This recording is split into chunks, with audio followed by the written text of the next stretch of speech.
রাষ্ট্রদ্রোহ মামলায় গ্রেপ্তার বাংলাদেশের সম্মিলিত সনাতনী জাগরণ জোটের মুখপাত্র চিন্ময় কৃষ্ণ দাস ব্রহ্মচারীর জামিন আবেদন মঞ্জুর করল না চট্টগ্রাম আদালত।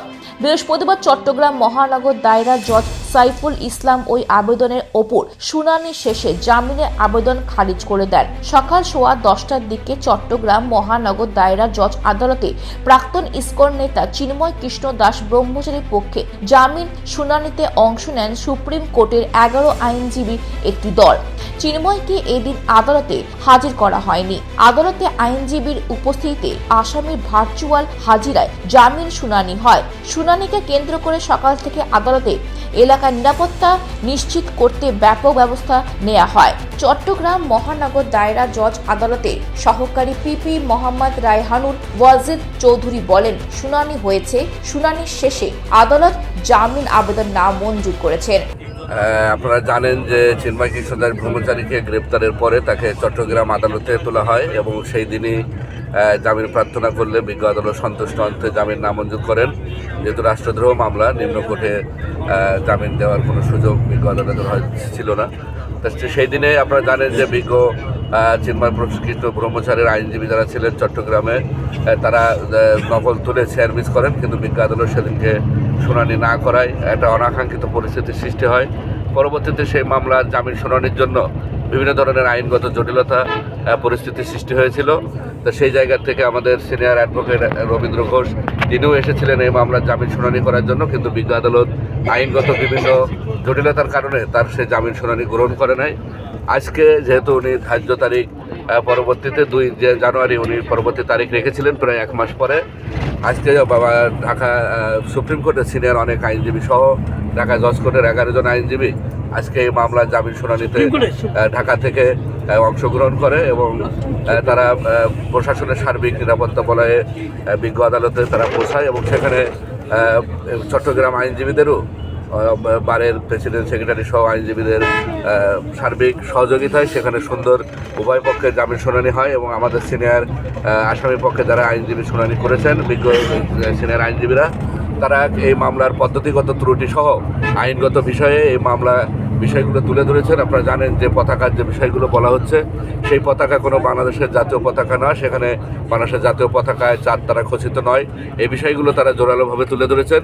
পাশাপাশি পতাকা অবমাননার যে বিষয়টা রাষ্ট্রদ্রোহ মামলা হয়েছে, সেই পতাকার অবমাননার কোনো সেকশন এই বিজ্ঞ এই মামলায় কিন্তু বাদী সেটা কিন্তু তুলে ধরতে পারেন নাই। চট্টগ্রাম জেলা আইনজীবী সমিতি সভাপতি নাজিম উদ্দিন চৌধুরী সাংবাদিকদের বলেন, জামিন শুনানিতে রাষ্ট্রপক্ষ আপত্তি জানিয়ে বলেছে একটি রাষ্ট্রদ্রোহ মামলা, এর সর্বোচ্চ সাজা যাবজ্জীবন। আদালত জামিন নামঞ্জুর করেছেন। কেউ সংক্ষুব্ধ হলে উচ্চ আদালতে যাবার সুযোগ রয়েছে। আজকে চিন্ময় দাসের মামলা শুনানি ছিল এবং চিন্ময় দাসের পক্ষে আমাদের বারের একজন সদস্য অ্যাডভোকেট অপূর্ব চরণ দাস, যিনি ঢাকাতে প্র্যাকটিস করেছেন, তার নেতৃত্বে 10-12 জনের একটি বিজ্ঞ আইনজীবী দল আজকে মামলা শুনানিতে অংশগ্রহণ করেছেন এবং আমরা জেলা আইনজীবী সমিতির সভাপতি সেক্রেটারি দুজনে ছিলাম।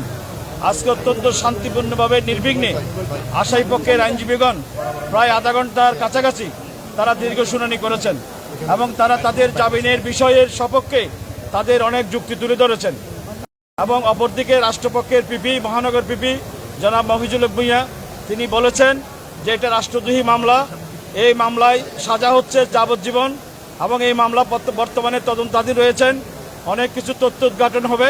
উনি বিজ্ঞ আদালতের এই সাবমিশন দেওয়ার কারণে বিজ্ঞ আদালত তার জামিনের মিসকেজ যেটা করেছেন সেটা নামঞ্জুর করেছেন, অর্থাৎ আসামির জামিন নামঞ্জুর করেছেন। চিন্ময় দাসের আইনজীবী অপূর্ব ভট্টাচার্য বলেন, জামিন আবেদন মঞ্জুর করেছেন আদালতে, আমরা উচ্চ আদালতে যাব।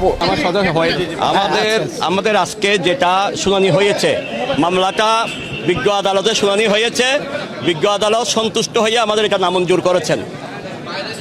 নামঞ্জুর করলে আমাদের পরবর্তী কার্যক্রম আইন অনুযায়ী আমরা উচ্চ আদালতে এটা উপস্থাপন জামিন পিটিশনটা। গত বছর 25শে অক্টোবর চিন্ময় কৃষ্ণ দাসের নেতৃত্বে চট্টগ্রামে সনাতনী সম্প্রদায়ের একটি বড় সমাবেশ হয়। এর কয়েকদিন পর গত 31শে অক্টোবর তার বিরুদ্ধে জাতীয় পতাকা অবমাননা অভিযোগে রাষ্ট্রদ্রোহের মামলা হয়। এই মামলায় আরও 18 জনকে আসামি করা হয়। 22শে নভেম্বর চিন্ময়ের নেতৃত্বে রংপুরে আরও একটি বড় সমাবেশ হয়। এরপর রাষ্ট্রদ্রোহ সেই মামলায় চিন্ময় কৃষ্ণ দাসকে গত 25শে নভেম্বর ঢাকায় বিমানবন্দর থেকে গ্রেপ্তার করা হয়। পরের দিন জামিন আবেদন করা হলেন তার নামঞ্জুর করে তাকে কারাগারে পাঠানোর নির্দেশ দেন চট্টগ্রাম মেট্রোপলিটন ম্যাজিস্ট্রেট আদালত। চিন্ময়কে কারাগারে পাঠানোর নির্দেশ দিলে সেদিন চট্টগ্রামে আইন শৃঙ্খলা রক্ষাকারী বাহিনী ও আইনজীবীদের সঙ্গে চিন্ময়ের অনুসারীদের সঙ্গে সংঘর্ষ হয়। এই সময় আইনজীবী সাইফুল ইসলাম আলিফকে আদালত চত্বরের বাইরে কুপিয়ে হত্যা করা হয়। 26শে নভেম্বর ম্যাজিস্ট্রেট আদালতে চিন্ময় দাসের জামিন না মঞ্জুর হলে ওই দিনই চট্টগ্রাম মহানগর দায়রা জজ আদালতে আবেদন করা হয়। ওই আবেদনের শুনানি অনুষ্ঠিত হয় 23রা ডিসেম্বর, কিন্তু ওই দিন চিন্ময়ের পক্ষে কোনো আইনজীবী আদালতে উপস্থিত ছিলেন না। পাশাপাশি রাষ্ট্রপক্ষ শুনানির জন্য সময়ের আবেদন করেন। এসবের পরিপ্রেক্ষিতে আদালত জামিন শুনানির জন্য 2025 সালের 2 জানুয়ারি দিন ধার্য করেন। বাংলাদেশ থেকে নিজস্ব প্রতিনিধি রিপোর্ট, খবর বাংলা।